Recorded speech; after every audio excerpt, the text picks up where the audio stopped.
Goeiemôre. Hierdie week is ons besig om te gesels oor moegheid en die gedeelte in die Bybel wat herhalend dieselfde vraag vra, wat nog 'n situasie van uiterste moegheid en moedeloosheid beklemtoon.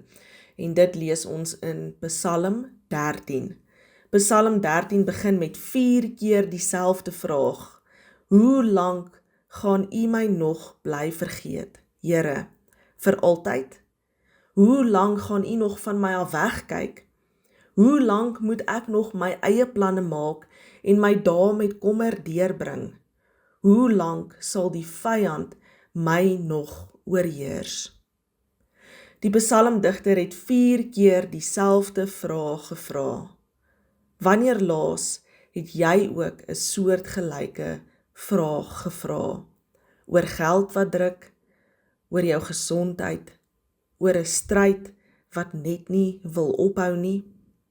Hoe lank nog? Daarom is die psalmboek in die Bybel 'n troospleister vir ons geloofsharte vandag. Die psalms is nie net woorde oor gebed nie, hulle is self die taal wat God vir ons gegee het om mee te bid, ook wanneer ons eie woorde opraak. Daarom hoef jy nie vandag te wonder hoe jy nog 'n dag se krag gaan vind nie. Jy kan Psalm 13 se woorde as jou eie leen. So sê hardop saam, as jy kan, hierdie lament, hierdie woorde.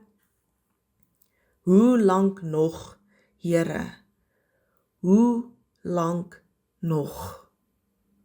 Hoe lank nog? Hoe lank nog? Ek hou vas aan U troue liefde. Jesus self het gelamenteer aan die kruis deur Psalm 22 aan te haal in sy woorde.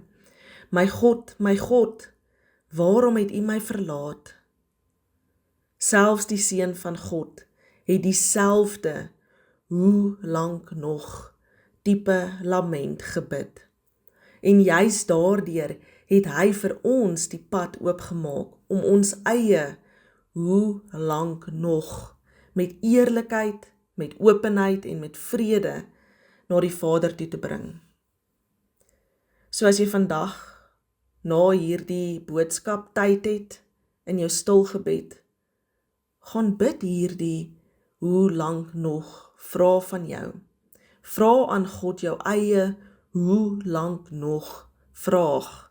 Wees eerlik oor waar jy nog besig is om te wag en dan sluit jy af met ek hou vas aan U troue liefde.